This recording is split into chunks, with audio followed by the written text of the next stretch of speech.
Absolutely. When you get that kind of respect, one, it can suck because, oh, I really wanted to play that hero.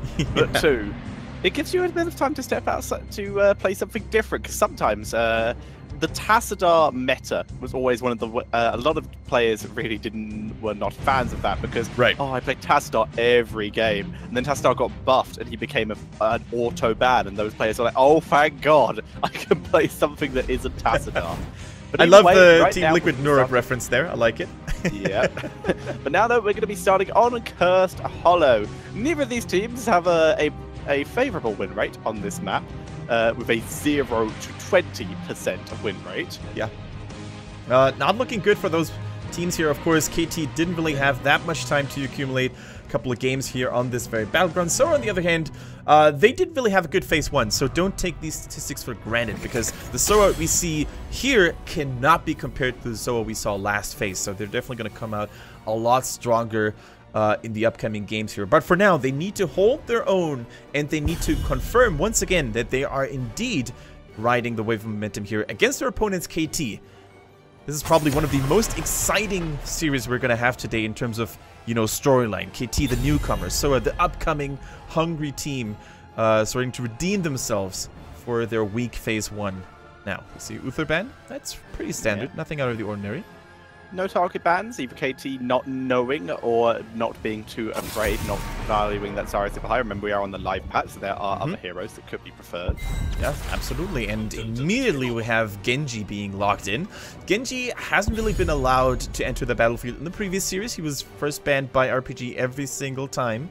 But now things have changed. Now, speaking of Genji, despite receiving a couple of nerfs to his Shuriken Mastery talent, respectively, he is still a force to be reckoned with. And SOA says, you know what? Genji's aggressive playstyle, we're going to counter that with our own aggression, with Illidan the Hunt, and of course Anub'arak being able to take him out. And Anub'arak in general, Tetra, I think, is just such a good counter to Genji. Can you tell us why?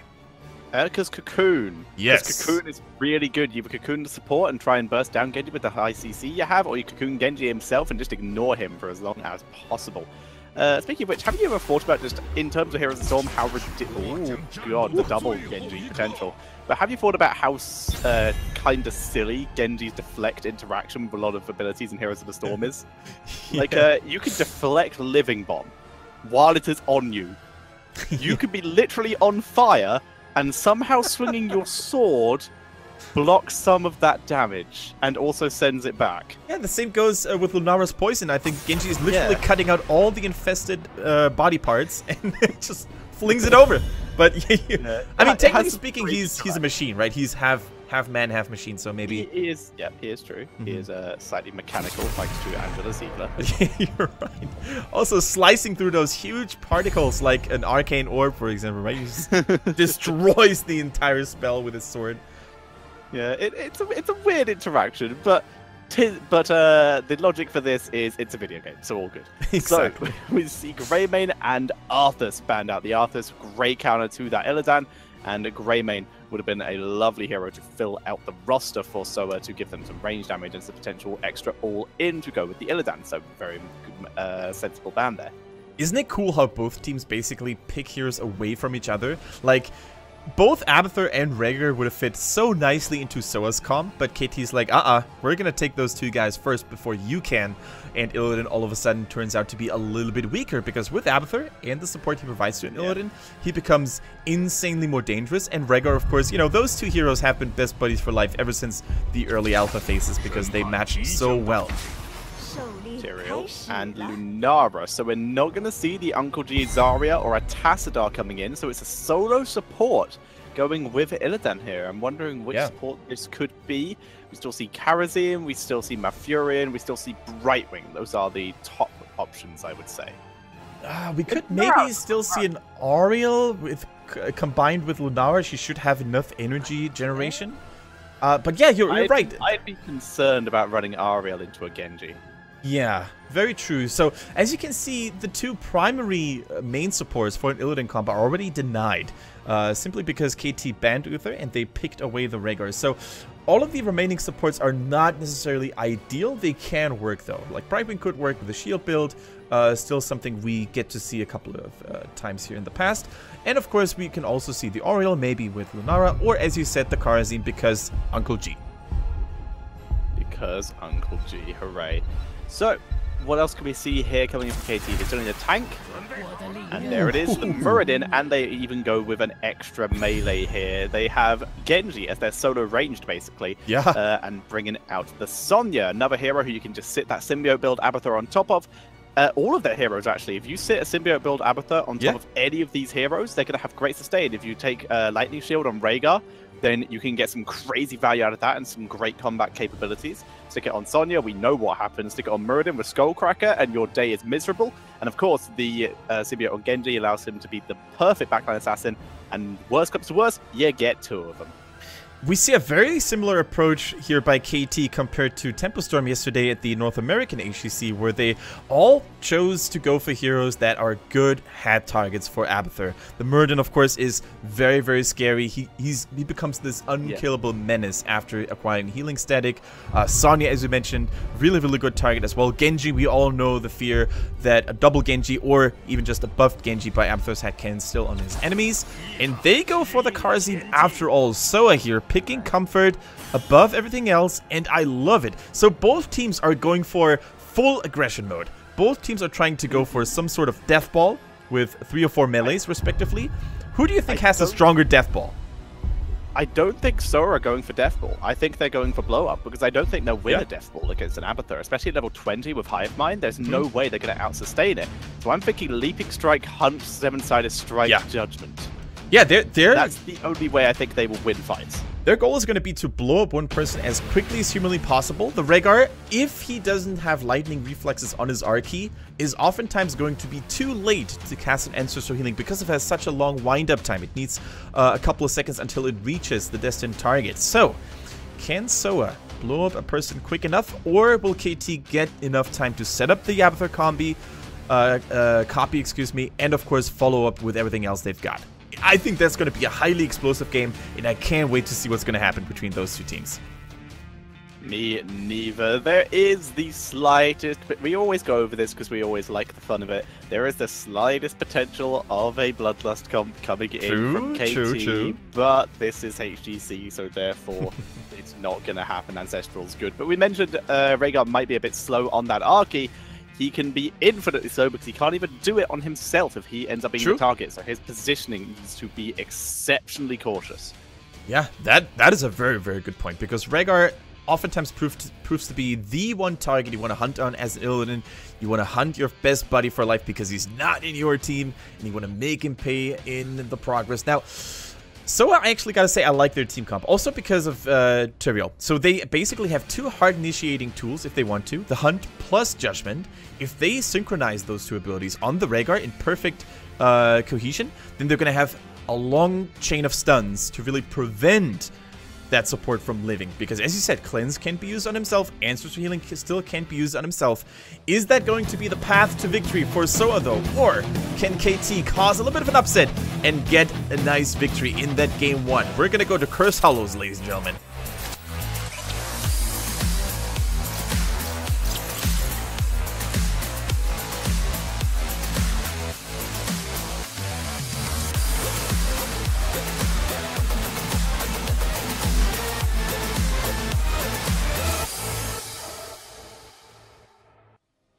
Stepping out of the Hall of the Storms, we see KT on the left-hand side. The new team to make an appearance for the very first time in HGC China. It is T-Die on the Rhaegar, Neptune on his Sonya, Fury on the Genji, Sea Ink on Abathur, and Butcher on Muradin.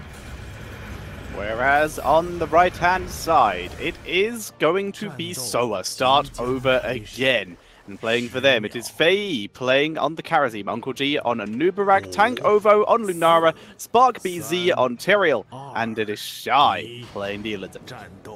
Alright, so a lot of weight is going to be placed on Shai's shoulders. Like every Illidan player, he's going to be responsible for those great initiations with the Hunt. We see Lunara going for the natural vision here at level 1 to always get good vision on targets that might be hiding in a bush, that might be on the retreat. And I really, really like this talent because it makes chasing so much easier, not only for Lunara herself, but also for heroes like Tyrael or Illidan, who could use their own gap closes respectively.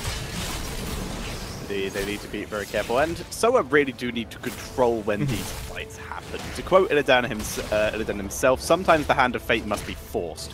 They have to choose where they engage or they're going to be in trouble, because if KT are able to get that death ball style going, I don't think SOA has any chance of winning. SOA need to isolate and they need to execute.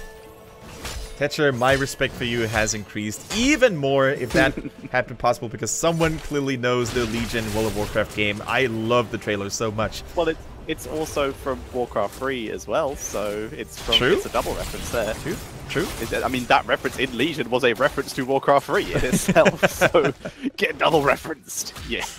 All right, so we see the Regeneration Master coming in for a Nubarek. Very interesting, because normally I don't think that Cursed Hollow is a map where you can obtain a lot of regen globes unless you're doing merc camps over and over again. But the fact is, there is simply no need for the Nerubian armor. I think there's literally almost no ability damage that needs to be feared, especially not when you have so much aggression and protection on your team by yourself. You have the Karazim heals, you have the Tyrael shields, and I'm perfectly fine with this choice so far. Now, Fury, a little bit in trouble here, gets protected immediately by the Abathur though. And I really gotta say, I like the talent choice so far. A little bit of an exotic one here for Muradin as well, going for the improved Stormbolt, giving him more damage after stacking it up, and of course a little bit of a mana refund. Well, this makes sense. Block is not going to be very useful here due to the fact that it is going to get burst down quite quickly due to the attack speed of Illidan and Karazim combined. He's going to very quickly burn through this. It's very unlikely that he's going to be able to stay out of combat long enough to proc that third win. So in this case, taking the extra damage, so you at least have a good potential of 30 Illidan down. If you are able to lock him down, could be the winning move here. Alright, mercenary camps were taken both on the left, on the right-hand side of the map. So these Siege Giants will now start pushing. A little bit of a lucky first location here for SOA, because it's going to take KT a lot longer to deal with the bottom Siege Giants. We see a nice little skirmish here going down already. Spark BZ in trouble, but immediately getting reinforced by everyone else by SOA. Yeah, trying to focus down Fury, but he's able to dash away. Now Spark BZ is channeling in. No one here to interrupt. Sonya tries to move in. The Shuriken just short on time, and now it's a huge focus onto Neptune. He gets first blooded. There's two. Genji getting taken. Genji will survive here, but Rhaegar and Sonya taken out by the good engage by Uncle. And that is the stickiness of Team SOA's team composition here. They have so many bodies to body block as well. And unfortunately, when you are a Rhaegar, when you are a Sonya, you don't have a jump, you don't have a teleport over a short distance that allows you to get out of those body blocks. And I really love the coordination with which SOA executed that maneuver. It was so well done. The bottom Giants are still pushing. They managed to get a sneaky channel in on that first tribute as well. And then they went for the marvelous body blocks here. So the early game already going so well for SOA. And KT, normally when you play with Abathur, you just want to try to stall out for as long as you can, so Abathur can maybe body and split soak with the Symbiote. Unfortunately, they went in a little bit too aggressively. I think Genji could have maybe poked a little bit more. Rhaegar and Sonya had to pay with their lives. They really did, and this is going to be a problem. Abathur, we already talked about how insane of a hero he really is, but the fact is, his power spike isn't until level 10 and then level 13, where he gets Ultimate Evolution and then Soma Transference. Until then, he is just one less body. It does take a lot of waiting, a lot of patience to play an Abathur comp correctly, and there was he slightly better by KT this time, not going as all in as aggressively in this fight as did last time, but Tyrael did not fight. He stayed bot, and actually he caught the Abathur soak. Yeah, absolutely. We now see Fury in the top lane getting pressured by two heroes at the same time. And Lunara, we have seen how strong she can be last week. Lunara, I think, hadn't lost a single game throughout week 1 of HGC China, and she continues to be a menace, especially against heroes like Genji, who are just so susceptible to damage over time because they don't have self-healing, they don't have self-sustain except for Deflect. And guess what? Deflect only goes for a short period of time, so I really like all the strong poke that Lunara offers so far. That really makes it hard for heroes like Genji to shine because they're pokers themselves, and if you poke the poker, well, you're probably going to have a better time if you're the poison guy. That made no sense, but you get the idea. All I know is that don't gamble, kids, no poker. But even way, we see a bit of a move in here by KT, trying to gain advantage, but instead, Rhaegar gets isolated thanks to Uncle G. And I have no idea if he survived. Yes, he did. He's able to pull back, turn around, drops the heals, keeping Neptune as healthy as possible. But Neptune being focused down, doesn't have another whirlwind yet. Gets a good heal, though. And everyone from KT survives. Nice kill by Genji, making it a 1-for-0. Yeah, that was a 1-for-0, and the Tyrael trait did get no value at all because Fury on the Genji is just too fast, too furious. Now the poison is ticking, though. They lose another one. Karazim goes down in the process, but a return retaliation kill against Genji. However, there's still too many bodies on the field for KT and SOA. They're going to have to give this one up. And throughout that team fight, KT single-handedly pulled even after killing a couple of dudes, and Abathur, as you can see, applying a lot of pressure and soaking on the side. So, well played by KT. A really, really good team fight. Let's take another look at that. Yeah, Tyrael did get blown up, as we can see. Genji taking so much damage, like you were talking about the poison, but Rhaegar keeping him healthy. They went in, Rhaegar was able to get killed. Genji came in for once more, but got blown up, but it still bought his team time to turn around. And then, by that point, they had the full surround. They had a Muradin with Thunderclap, Sonya with Whirlwind, and Rhaegar with Lightning Shield. Even Illidan cannot survive that. If only Tyrael's trade, the Archangel's Wrath, had landed on some of the enemy team members, that would have made all the difference because they were already so low to begin with starting in that team fight, and they could only win because of a numbers advantage, I feel here. So, now, we're going to see some heroic abilities. We do indeed see the Hunt. Shy in the middle, getting initiated on, but saved by Divine Palm, and here comes the follow-up Cocoon. Are they going to be able to save the Genji? Hunt coming in to try and delay and prevent that save here. They're going to try and focus Rhaegar, but that's given Genji the freedom to escape here. Rhaegar gets finished off, though. Genji having Karazim, having to pull back. Genji, the clone gets him anyway. The clone Genji picking up the kill, making it 3 kills, going over to KT, exchanged for just Rhaegar. Really, really well played here by seeing, Illidan getting a little bit too ahead of themselves here. Follows the dash by Genji, okay. And another tribute in favor of KT. And despite SOA starting those team fights so well every single time, blowing up the Rhaegar in milliseconds here was perfectly executed. However, they used too many resources just to get that one kill. All of a sudden, they realized they were all on cooldowns, no heroic abilities left. Palm had to be triggered very, very early because of that aggressive play. And KT, once again, they snowballed out of that early lack of cooldowns here for SOA, and they turned this fight upside down. Really, really good play. Really good play indeed, bringing out some semblance of a comeback here. KT putting themselves in control quite a bit. SOA not able to drop the isolation. I'm really concerned about the Divine Palm over 7-sided. Okay, here comes the Cocoon. Genji still has Swift Strike. I didn't see it go down. So their stuns, their follow-up is going to have to be on point.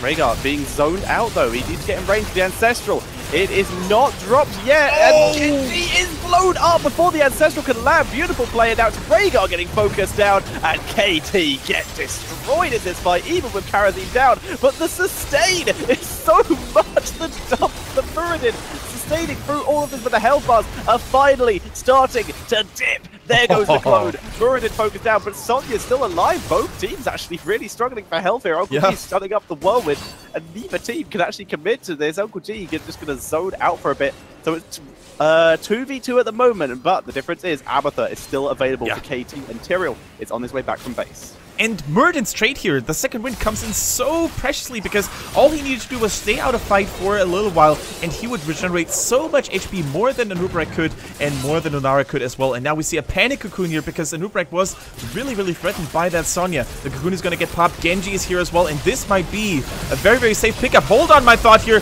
Another Ancestral coming through this time.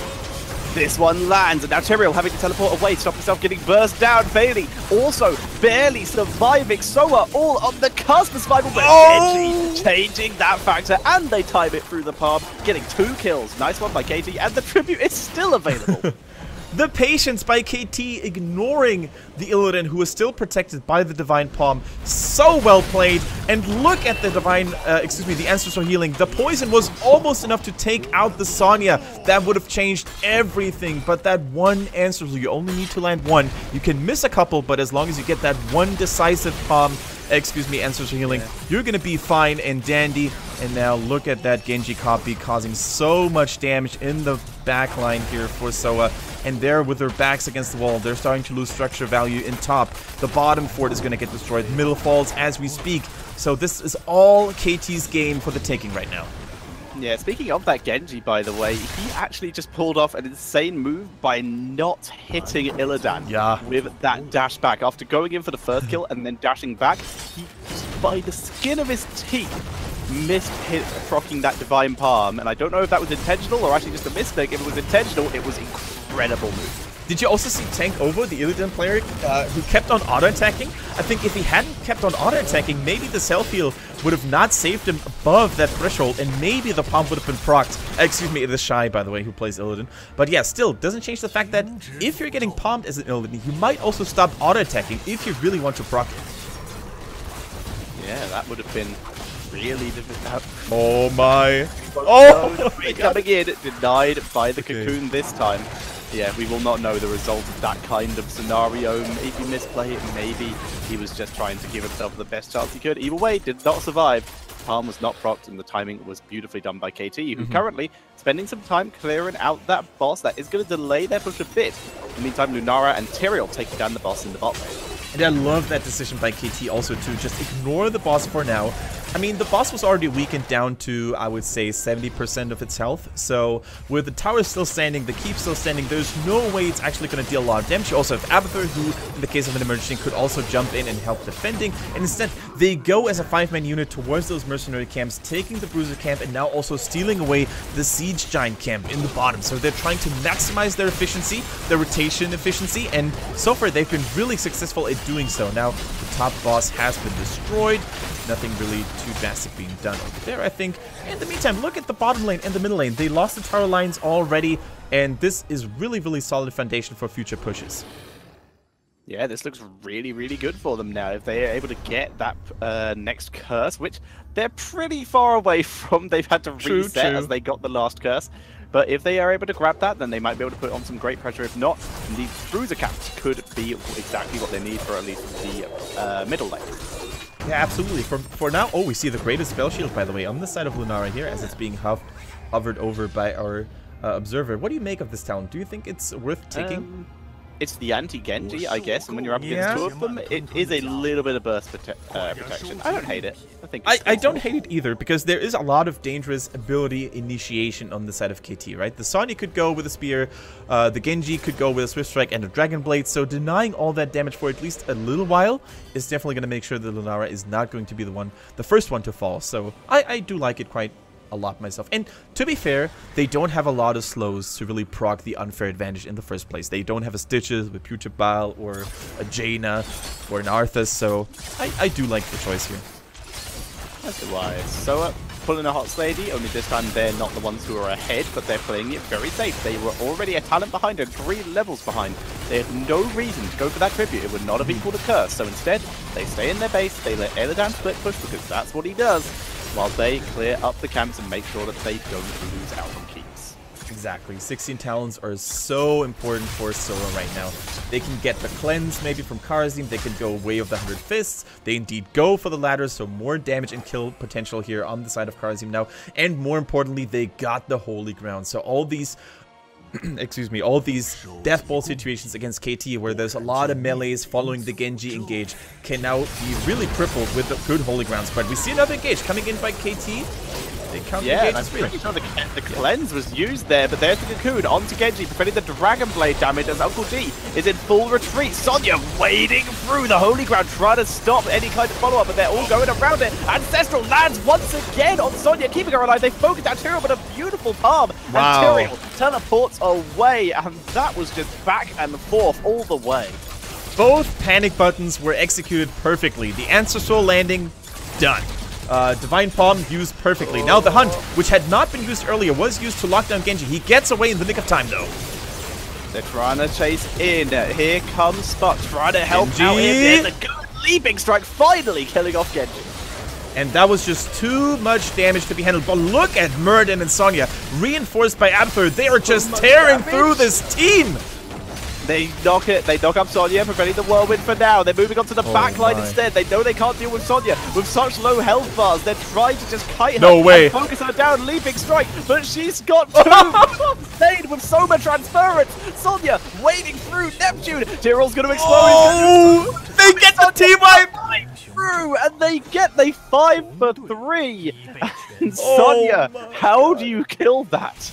How do you kill a Murden and a Sonya who both benefit tremendously from all those attack speed, movement speed, and self-healing buffs provided by Abathur? Those two, the Battle Dwarf and the Barbarian, they shredded every single one. And SOA, you can see that here. They've been doing everything correctly. They focused the healer, but look at all the damage. They are so low, and Karzim can't really provide all that healing without exposing himself. And then there were so many targets for Sonya to self-heal from while spinning to winning.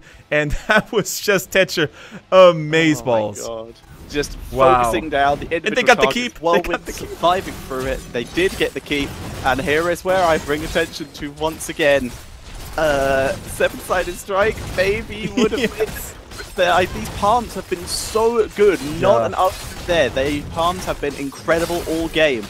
But 7-sided strike, Sonya can't Soma transference off Karazin when he's in that form, and she can't heal out 49% of her health in one go.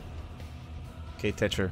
Now, if one target, if one Sonya is already scary to face with that Symbiote on her head, guess what's going to happen now at level 20? One Sonya and one potentially Muradin, potentially Genji. Oh yes, double Symbiote, yeah baby. Anything else? Cocoon immediately used, and there is the boss, already taken by SOA. Nice use of the Cocoon. Genji coming into the backline, doing a lot of damage. Judgment onto Rhaegar, trying to finish him off. Good double leaping strike. Now Lunara is in the backline, and Rhaegar is finished off. No Ancestral was used this time.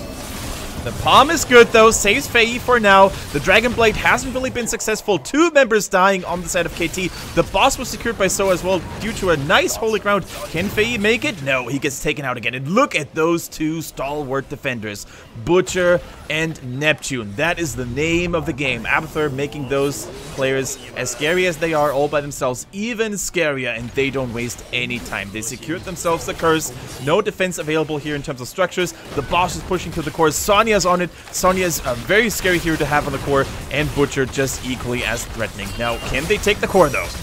Hunt used to try and focus down Sonya. If they can blow her up, they have a chance as the boss is quite low, but it's not happening. The whirlwind too good, and that is GG. Forget God of the Sea. Neptune is God of your base, and in this case, your face. Wow. That had to be one of the most impressing Sonya, Murden, Abathur combos I have ever witnessed. And SOA, they played it so well for the majority of the game. They had good focus. They focused down the support when it was needed to. Lunara damage being so dominant on multiple targets at the same time. But in the end, they didn't have the oomph. They didn't have the necessary burst damage to really execute the Sonya. And Abathur value just through the roof throughout the game. I just can't believe that was amazing.